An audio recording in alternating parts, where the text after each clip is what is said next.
Gimana sih cara bagi waktu teman-teman sebagai ketua organisasi dan juga sebagai mahasiswa Fakultas Ilmu Teknologi Lingkungan dan juga Fakultas Kedokteran? Kita kewajiban di sini itu adalah kewajiban untuk berkuliah.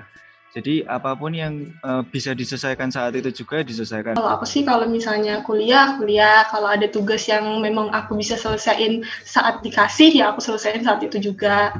Kalau memang bisa enggak, ya dikerjain nanti. Hey yo, Monica.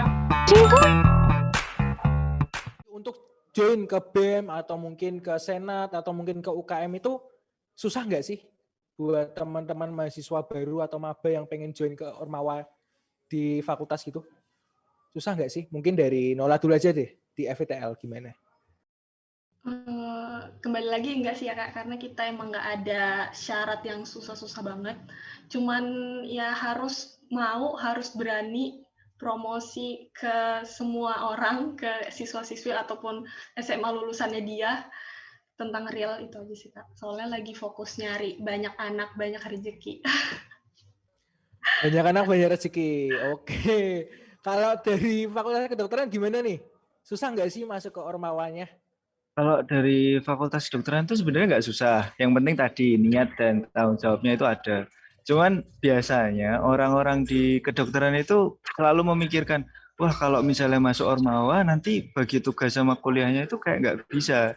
Nah, terus di situ tuh kayak yang membuat aku sendiri kayak, loh kok bisa bilang kayak gitu? Emang udah pernah nyoba gitu. Nah, mereka itu kayak belum mau mencoba dulu gitu loh, hal-hal seperti itu.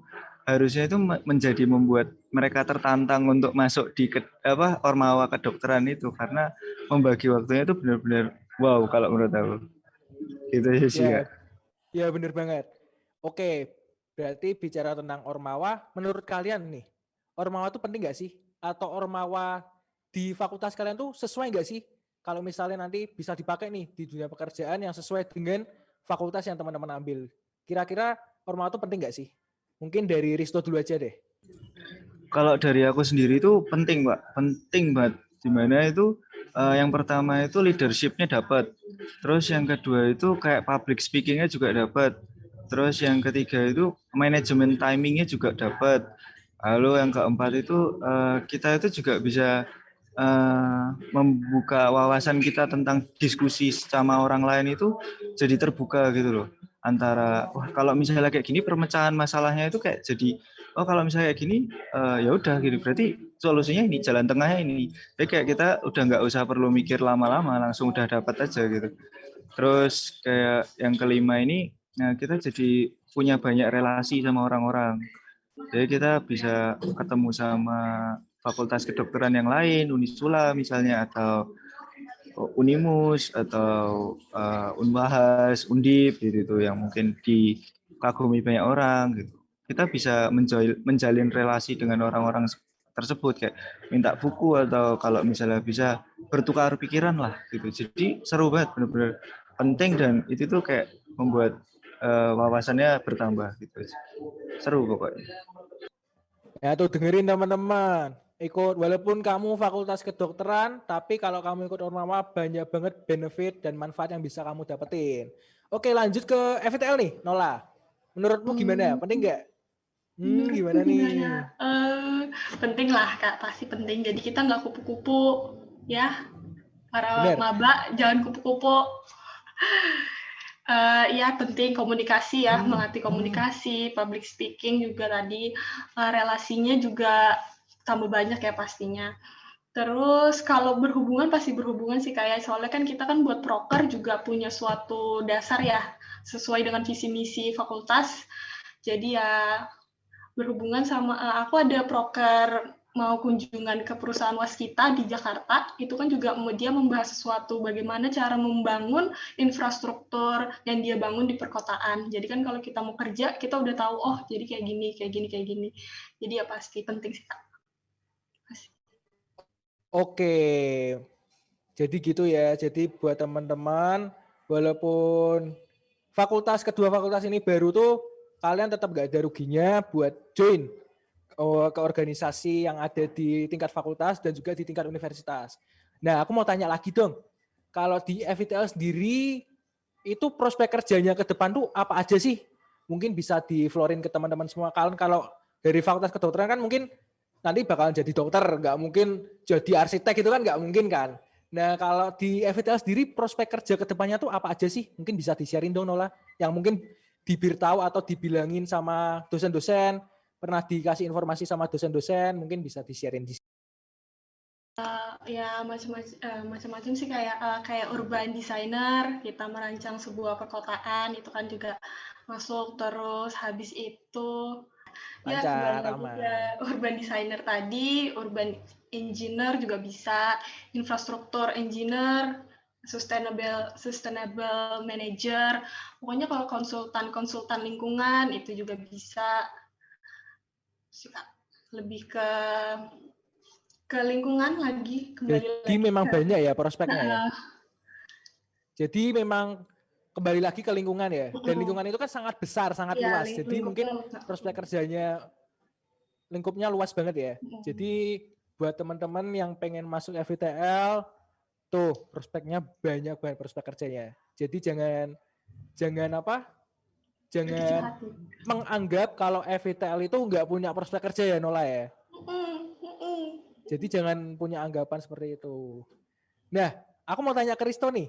Bicara tentang Fakultas Kedokteran, kan adanya dokter umum lah. Kalau Risto sendiri tuh pengennya jadi dokter apa nih? Mungkin spesialis jantung, atau spesialis kelamin, atau spesialis apa? Mungkin bisa di-florin mungkin ke teman-teman nih.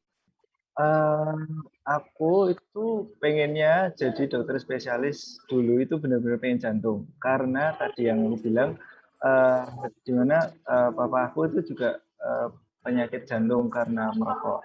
Cuman makin kesini kok kayak makin banyak kayak pemikiran yang membuat aku, kayaknya kalau misalnya aku menjadi dokter anak gitu, maksudnya kayak benar-benar mengedukasi anak itu kayaknya timbal baliknya itu juga dapat. Antara pertama itu aku bisa dapat kesenangan dari aku menghibur anak-anak itu kayak ayo main ayo minum obat gitu, kayak edukasinya itu dapat gitu loh. Karena aku juga orangnya menurut aku itu bisa membuat ramah ke orang lain. Jadi kayak anak-anak itu aku juga suka main sama anak-anak kan, karena menurutku itu anak-anak itu lucu gitu loh. Aku bisa memperoleh kesenangan dengan kesibukanku sehari-hari itu dengan melihat anak-anak kayak ketawa kalau udah sembuh gitu. Terus habis itu kalau misalnya dia lagi sakit, dia kan mesti nangis. Terus kalau misalnya ibunya itu pasti bilang kalau disuntik nanti pasti sakit tuh gitu loh, jangan mau disuntik. Nah itu aku pengen mematahkan stigma kayak gitu itu, supaya kalau misalnya disuntik itu, kamu kalau disuntik itu malah sembuh, ini nanti nggak sakit, cuman cip gitu doang, terus nanti kamu udah bisa main lagi gitu. Jadi kayak benar-benar senangnya gitu, having fun-nya itu juga dapat gitu. Jadi nggak setiap hari harus ada di meja praktek gitu, bisa kayak main sama anak-anak gitu. Istilahnya kayak gitu. Oke, jadi bisa dibilang Risto ini suami idaman ya Nola ya. Bisa dibilang seperti itu ya Nola ya. Sayang anak, sayang orang tua, sayang kesehatan, dan mungkin sayang kepada semua masyarakat Indonesia. Karena menjadi dokter itu kalau nggak sayang dulu, nggak mungkin bisa ngobatin orang lain. Bener ya? Iya, bener banget. Bener banget, bener. Oke. Oke, aku mau tanya dong. Di FITL sendiri itu lulusnya tuh berapa tahun sih untuk menjadi seorang sarjana dan juga di Fakultas Kedokteran? Mungkin bisa di-sharing dong, mungkin urutannya atau runtutannya untuk menjadi seorang sarjana di fakultas kalian tuh gimana sih? Mungkin dari Nola dulu aja deh. Sama seperti fakultas lain kali kayak kuliah, pokoknya masuk kuliah, mengikuti. Terus mungkin lulusnya itu SKS-nya 144 SKS untuk bisa ke tugas akhir, baru kita bisa jadi sarjana. Mungkin itu aja sih. Oke, jadi hampir sama dengan fakultas-fakultas lain ya untuk FITL ya. Oke, kalau di Fakultas Kedokteran nih, aku juga dengar-dengar kan ada kayak koas, ada juga nanti ada ujian apa. Nah itu gimana sih? Mungkin bisa di-sharing ke teman-teman dong yang pengen jadi dokter, yang pengen masuk ke Fakultas Kedokteran.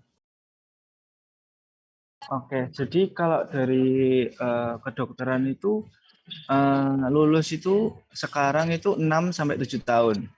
Nah, itu agak lama ya emang. Itu kalau misalnya emang udah punya pacar gitu, mungkin harus ngomong, bentar ya tunggu aku selesai kuliah dulu. Nah, kuliahnya nggak selesai lah itu. Wah. Jadi Wah.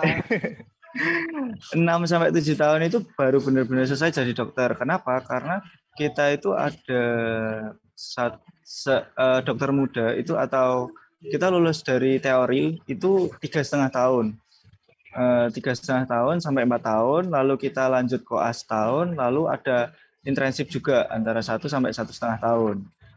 Nah, jadi koas itu di mana kita nanti membantu dokter umum yang jaga di situ, seperti kayak visit, gitu. Terus habis itu kayak ngecekin apa pasien-pasiennya ini. Terus nanti kalau udah internship, nanti kita benar-benar terjun langsung ke kayak apa desa-desa yang benar-benar membutuhkan para dokter ini. Jadi seperti di NTT, NTB, itu kan nanti dari Unika sendiri itu misinya adalah mengirim beberapa anak mahasiswa ini untuk kembali ke daerahnya sendiri. Jadi kayak misalnya kalau ada temanku yang dari NTT, dia balik lagi ke NTT buat kayak berbakti di sana gitu, mengabdi di situ. Nanti kita bakal dikirim ke situ kayak di Sumba atau di Ketapang gitu itu. Nanti kita bakal ke sana. Gitu, Kak. Oke, itu jadi runtutan dari Fakultas Kedokteran ya untuk menjadi seorang sarjana. Iya, Nah, benar. kalau untuk menjadi seorang dokter spesialis, Risto tahu nggak sih runtutannya atau caranya gitu? Kalau dari dokter spesialis itu biasanya itu 4-5 tahun. Itu yang benar-benar spesialis yang pegang langsung. Jadi kayak spesialis jantung, spesialis tulang, ortopedi atau apa namanya, spesialis paru itu benar-benar kayak 4-5 tahun. Cuman kalau misalnya mau jadi kayak Mars atau manajemen rumah sakit gitu, terus M-Biomed gitu itu nanti untuk kuliahnya itu 2 tahun, 2-3 tahun. Biasanya kayak gitu, Pak. Oke, jadi bisa dibilang untuk menjadi dokter spesialis tuh sangat panjang ya. Iya, benar banget. Dokter umum aja udah panjang, apalagi dokter spesialis. Oke, mungkin terakhir ya teman-teman, aku mau tanya dong, untuk masuk ke Fakultas Ilmu Teknologi dan Lingkungan itu dan juga Fakultas Kedokteran tuh biayanya berapa sih? Mungkin ini yang menjadi pertanyaan dari teman-teman semua nih. Biaya dari awal sampai akhir deh. Estimasinya tuh berapa sih? Mungkin bisa di-floorin dong. Dari Nola dulu deh. Dari awal masuk ya, Kak? Ya, mungkin dari uang gedungnya, terus uang per semesternya, uang SKS-nya, bisa di-floorin dong. Uang prakteknya kalau ada. Aku nggak ingat persis, tapi awal masuk itu aku sekitar 23-24 itu awal masuknya. Itu ada potongan nggak sih? Potongan aku nggak ada, aku full up. Tapi kalau mungkin yang lain nanti kan ada potongan mungkin keluarga atau prestasi, itu kan pasti ada ya. Yeah. Cuman kalau aku kemarin nggak ada, itu ya itu segitu, terus UKP-nya sama kali ya, 3,3 juga ya, 3,3. Iya benar. Kalau ya. SKS-nya? SKS-nya itu kalau 24, 6 juta. Kan sesuai SKS ya? Sesuai SKS. 250.000 ya jadi ya per SKS ya? Satu SKS. Terus ada kayak uang praktek-praktek gitu nggak sih? Dari FTL sendiri? Nggak ada ya? Jadi memang cuma hanya sebatas uang masuk, uang gedung, SKS dan UKP ya? Iya. Oke, thank you Nola. Kalau dari kedokteran, ada apa aja nih? Kayaknya mahal nih uang kedokteran. Kalau dari kedokteran sendiri, ini yang beneran ya, ini yang beneran. Uang masuknya itu nggak sekitar, ini udah pasti 300 juta. 300 juta. Itu udah nggak usah bayar apa-apa lagi atau masih bayar 300 juta itu untuk masuknya doang. Terus ada biaya apa gitu aku lupa. Itu nggak terlalu banyak sih, cuman beberapa gitu. Terus nanti ada kita bayar semesterannya itu 25 juta. Wow, sangat besar ya. Wow. Nah, di semesterannya itu kita pakai SKS, cuman SKS-nya itu sistem blok. Jadi setiap 1 semester itu kita ada 3 blok. Yang tadi aku bilang, satu blok itu setiap 3 minggu ada ujian gitu. Jadi kayak bayar uang ujian gitu ya? 25 juta itu uang SKS yang pertama, uang Ah, praktikum dan lain-lain oke. gitu. Oke. Ada lagi nggak selain uang 25 juta dan uang 300 juta itu? Ada uang Apalagi? remedial. Wah, ada remedial juga. Ada. Wah, tidak seperti fakultas lainnya nih. Jadi Mungkin kita bisa dikasih tahu loh gimana? uang remedialnya itu karena kita eh, misalnya ya aku kayak kurang puas sama nilaiku, ya aku pengen remedi gitu. Nah itu aku membayar secara ketentuannya yang ditentukan itu berapa. Misalnya ujian biasa gitu 50.000 ya, aku membayar 50.000. Nanti akan dibacakan lagi untuk jadwal dan lain sebagainya. Yang penting udah membayar gitu. Jadi ada uang remedinya sendiri. Jadi di FK mungkin pandangan orang-orang itu masuk FK tuh harus mengeluarkan uang yang sangat banyak dan itu memang benar ya. Iya, sangat benar. Ya. Makanya kalau Dan kuliah itu gimana? kalau nggak apa namanya beneran itu bakal kecewa banget sih orang tuanya kayaknya. Ya benar banget sih. Orang tua udah nyodorin beratus-ratus juta ke universitas tapi anaknya malas-malesan, nggak pernah buat tugas, nggak pernah ikut ujian, nggak lulus sampai Anda itu, wah kecewa banget sih. Oke. Nah itu mungkin kan stigma banyak orang tentang fakultas kedokteran kan mungkin mahal. Untuk masuknya juga susah. Nah itu mungkin kan kalau di FITL tadi ada beasiswa gitu. Kalau di FK gitu ada beasiswa khusus nggak sih? Mungkin bisa Kita diinformasikan. kita ikut beasiswa juga Kak, kayak beasiswa Sanjoyo kemarin, lalu beasiswa Jarum, gitu ada juga. Kita juga dikasih dari universitas. Oke. Gitu. Kalau buat beasiswa full gitu ada nggak sih? Mungkin yang dia dari luar pulau, dia ingin kuliah di Unika, itu tuh ada khusus nggak sih harga gitu, harga khusus? Kalau setahu saya itu nggak ada Kak. Jadi cuman benar-benar ikut beasiswa Sanjoyo yang dipotong voucher itu sama beasiswa Jarum gitu. Kalau Oke, beasiswa full jadi kayaknya belum ada. hanya beasiswa kayak uang sangu gitu aja ya. Iya benar Mas. Kayak uang sangu pemotongan gitu. Oke. Oke, mungkin segitu dulu aja podcast kita pada hari ini, pada episode kali ini. Mungkin dari Nola dan Risto nih, ada pesan-kesan buat teman-teman yang pengen masuk ke fakultas kalian, silahkan diutarakan ke teman-teman. Mungkin dari Risto dulu deh. Apa nih pesan-kesan yang ingin disampaikan? Waduh, kalau mau masuk FK kedokteran itu benar-benar harus dari niat, terus harus dari apa namanya keinginan sendiri gitu. Kalau misalnya disuruh benar-benar disuruh orang tua, mending kayaknya enggak deh, karena di sini itu adalah tempat kuliah di mana kita nggak boleh main-main. Kita harus benar-benar belajar. Jadi kita cuma punya hobi 3, belajar, belajar, sama belajar. Jadi cuma itu doang, nggak ada lainnya. Kalau main boleh bisa, tapi di mainnya itu pasti ada saat untuk belajar dan mengerjakan sesuatu. Jadi untuk yang mau masuk kedokteran harus benar-benar dipersiapkan dari jauh-jauh hari tentang kalian itu sanggup gak gitu mentalnya gitu untuk diserang sama tugas sama ujian yang setiap 3 minggu gitu. Niat dan apa keinginan yang paling harus ditingkatkan. Oke, gitu aja mungkin Risto ya? Gitu aja ya? Iya gitu aja, bener niat sama Oke. keinginan aja.